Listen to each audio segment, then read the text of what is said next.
4 princípios para engajar times de vendas que podem reduzir o turnover aí na sua área comercial e alcançar melhores resultados. Afinal, dificilmente vai existir algo mais poderoso do que um time de vendas engajado e capacitado. Vamos ao primeiro princípio então: clareza. Clareza no que tem que ser feito, clareza nas metas, que não podem ser umas 10 metas, onde você pergunta de bate-pronto para um colaborador de vendas quais são as tuas metas e ele se embanana todo ali para responder, porque são 10 e não há uma clareza, inclusive, nas prioridades dessas metas. É claro que aqui eu estou falando da maioria dos casos e pode ser que em algum tipo de mercado ou segmento que seja mais B2B, mais complexo, o contexto é um tanto diferente e, para toda regra, a gente sabe que sempre existem algumas exceções. Mas não deveríamos ter 10 metas na mão de um profissional de vendas, não é mesmo? E aí, para apoiar nesse contexto, eu já usei bastante, gosto muito das 4 disciplinas da execução. São elas. Primeira disciplina: foque no crucialmente importante. E quando eu digo que não deveríamos ter 10 metas, é que às vezes você pode, claro, até ter 10 indicadores de vendas, mas isso precisa estar muito mais na liderança. Na mão do time, na ponta, lá, campo. O mais assertivo é termos, então, 3, 4 metas que deveriam ser o foco absoluto naquele momento da companhia dos vendedores e vendedoras. Quem tenta focar em 10 metas, certamente não fará as 10 bem feitas. A segunda disciplina da execução é atuar nas medidas de direção. O que são as medidas de direção, Tavares? Há quem diga na área de vendas, e eu concordo, que seria quase uma loucura a gente, como gestor comercial, cobrar a meta de vendas. Venda não deveria ser um indicador de cobrança. Afinal, é um resultado que a gente está sempre olhando para o retrovisor, certo? É olhar para o que já aconteceu. O maior apoio, foco, atenção e cobrança que um gestor comercial deveria fazer são nas atividades que geram as vendas. Os compromissos de execução daquilo que está no controle dos profissionais de vendas do seu time para gerar o resultado. Por exemplo, se eu preciso abrir clientes novos para bater uma meta de clientes novos, quantas prospecções o vendedor se comprometeu em fazer por dia naquela determinada semana para, mediante a nossa taxa histórica de conversão, nós chegarmos na meta, por exemplo.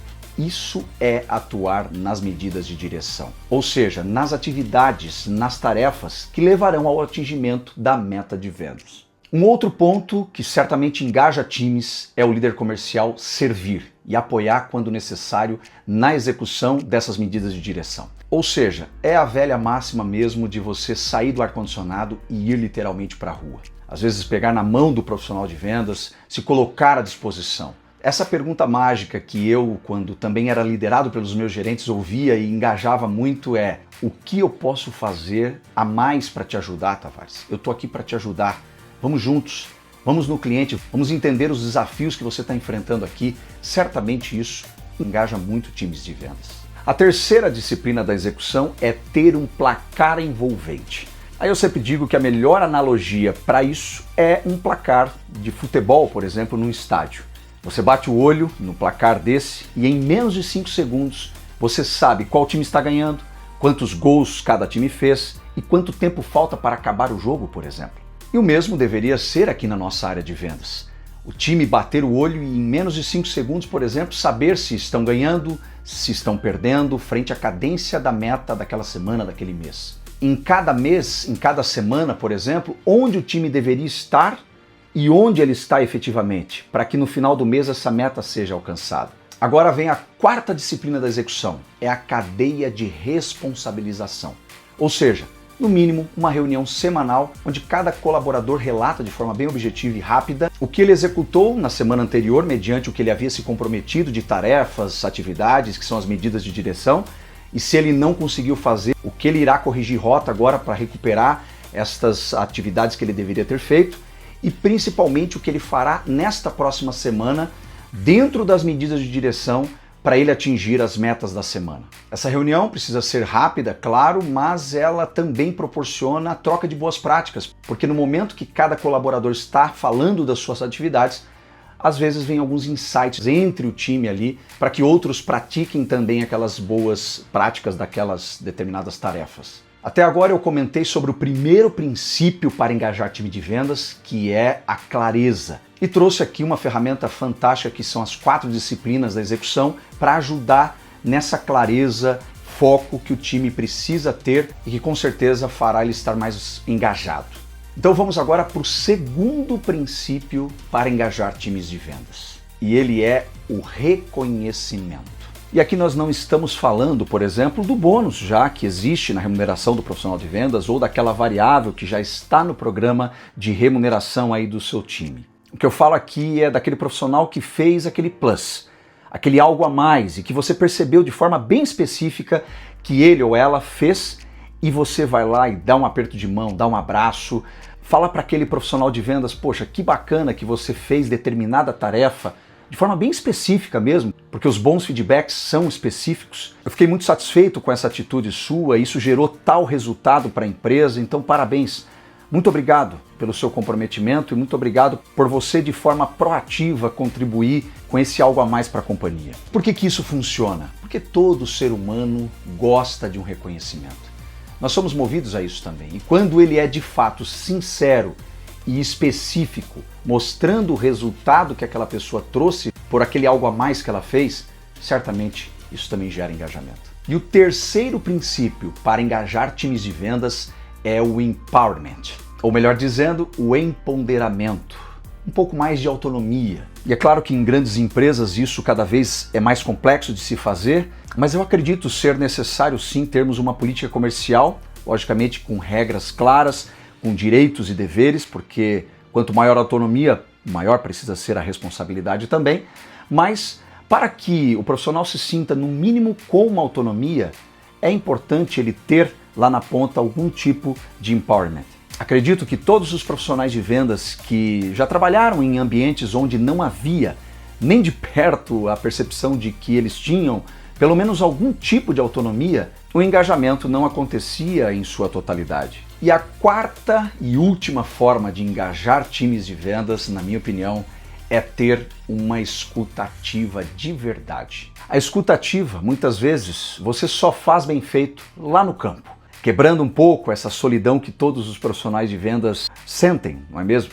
É indo lá no campo, sentindo a dor do teu vendedor, o calor, o frio, a chuva que o teu vendedor sente, as objeções que ele enfrenta, os desafios, perguntar como ele está se sentindo na empresa, como ele está se sentindo perante o time, como ele está se sentindo perante a sua liderança, com as ferramentas que ele tem, será que está faltando alguma? Se estiver faltando, é viável proporcionar aquilo para ele? Conhecer cada vez melhor o teu liderado. É ali que vem, às vezes, detalhes pessoais dele, dores, anseios, porque como diz o Mário Sérgio Cortella, é uma bobagem a gente achar que, principalmente em vendas, o pessoal está separado do profissional. Muitas vezes, quando os nossos vendedores não estão viajando, inclusive trabalham dentro de casa literalmente, sem ser evasivo, é lógico, mas quanto mais você tem uma escuta ativa lá no campo, perante o teu profissional de venda, o teu liderado, certamente você vai captar alguns detalhes pessoais para ajudá-lo, para apoiá-lo, e ele sentirá esse teu apoio como líder e com certeza isso gera engajamento. A gente sabe que existem momentos, inclusive, que o time executa bem algo primeiro pelo líder e depois pela empresa. Isso é engajamento. E aqui eu não estou falando, logicamente, de você ser um líder bonzinho, passivo, não, pois isso não desenvolve pessoas, na minha opinião. O que desenvolve é respeito, profissionalismo e feedbacks constantes, específicos e verdadeiros, sinceros. Isso desenvolve time. Afinal, eu digo que a liderança está para pessoas como a gestão está para os resultados e indicadores.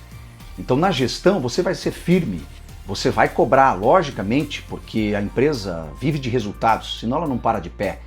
Mas a pitada de liderança é fazer isso através das pessoas, com as pessoas e sendo minimamente humano nesse lidar com elas. Fechamos aqui então os 4 princípios para engajar time de vendas. Você, líder comercial, empresário, gostou dessas dicas? Não deixe de curtir o vídeo, de compartilhar. E se você sintonizou essas dicas, fica aqui o meu convite então para você adquirir um exemplar ou talvez alguns exemplares do meu livro, O Poder da Sintonia da Venda, para você presentear aí o teu time de vendas, os teus vendedores. Certamente é uma história, uma jornada que fará diferença na vida deles. É isso que eu espero, esse foi o meu objetivo no momento de escrever esse livro e gostaria muito do seu feedback, se você comprar, lê-lo e ele apoiar aí na sua jornada, na jornada do teu time de vendas. Grande abraço.